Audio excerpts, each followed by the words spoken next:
What's up, Transformers fans? Mondo here, the Dead Bottomist Prime himself, and this is another Moon-based 84 transmission. And today I'm going to be reviewing the Transformers Age of the Primes Combaticon Vortex, a figure I'm really happy to get in my hands because Bruticus is my favorite Decepticon combiner, and this is the first step to getting that new Bruticus. Before we get into the review, I just want to say thank you to all of the subscribers. We've gotten a lot of subscribers recently, and I really appreciate each and every one of you, new and old subscribers.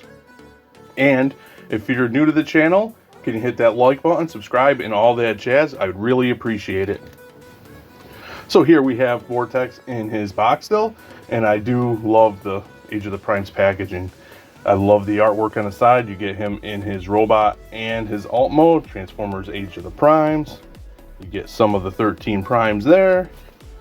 You get another nice shot of Bruticus right there, which is really cool. Where's that Onslaught? No, that's Bruticus. I couldn't tell. My eyes suck. And then, of course, the product image. So, as I said, I've been really excited to get this guy, so I'm going to pop him open, and we're going to check him out together. And here we have Vortex out of the box in his robot mode, which is how he comes packed. And first thoughts, he's a really nice, cool looking figure, but not gonna lie, he does have some wonkiness going on, and we will take a closer look. First off, I really do like his colors. The dark gray has like a little bit of metallic in it, just a tad bit. And I love like the hits of like the cobalt blue plastic. Really cool color scheme. He has that nice Vortex head sculpt, very G1 Vortex, and it just really stands out to me, more so than some other figures heads, and really cool. He has the nice Autobot, yeah, Decepticon symbol there, and again some nice sculpt work. And look, turn to the back, very tidy on the back. You can see his propeller, and I do have, whoa, that's one thing, his some of his joints are a tad loose. They don't flop per se, but they are kind of loose. As you can see, I have everything he comes with on him. His two blasters, holding two of them, and then the third on his forearm. And what we're gonna do is remove them so we can quickly go over articulation.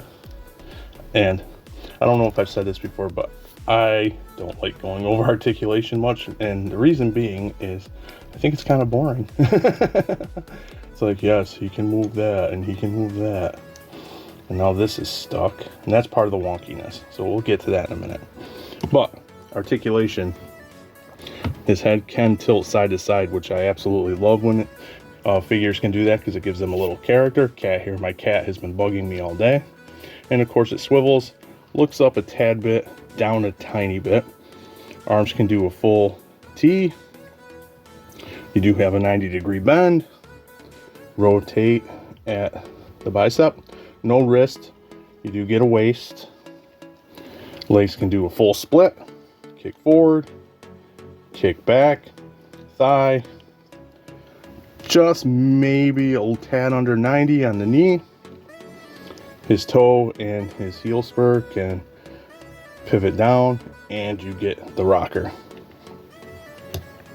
You can also take his propeller blades, and they are very tight. They come separate out of the package, and they are very tight. And you can put them on the forearm like so, or the instructions show right here. But you can do whatever you choose.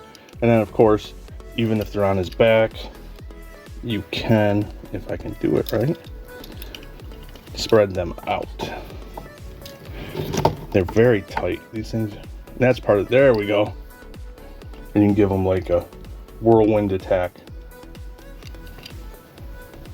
You can, of course, also, you know, fan these out while they're on his back as well. I just like to put them straight because it spins. Spoiler alert for helicopter mode, but they spin really nicely, but they get everywhere just because they spin.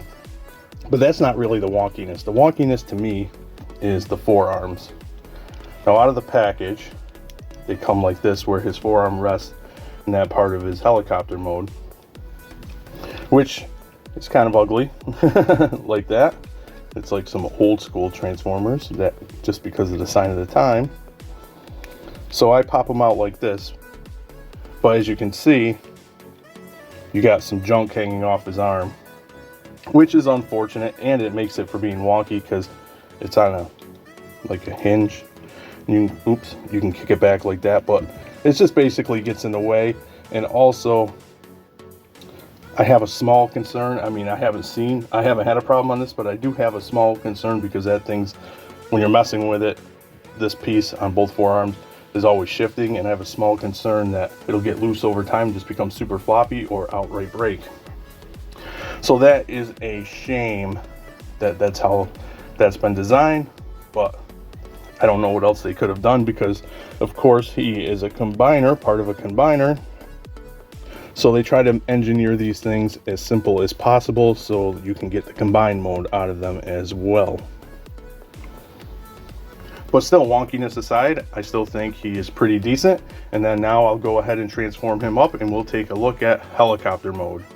And here we have Vortex in his helicopter mode. And of course, he is a militaristic helicopter.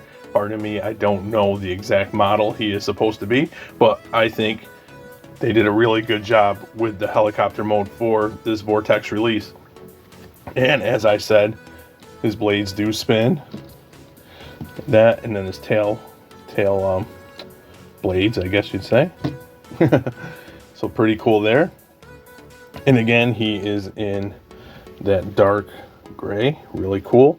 And as you can see, I like how he has windows all around besides, the windshield for the front. You get more of that cobalt color in the striping on the front into the top. And of course, here's a better look, more windows in the back, or on the side, I should say. I do have his weapons on here, here, and here, but you can mount them underneath as well, and several other places on the sides.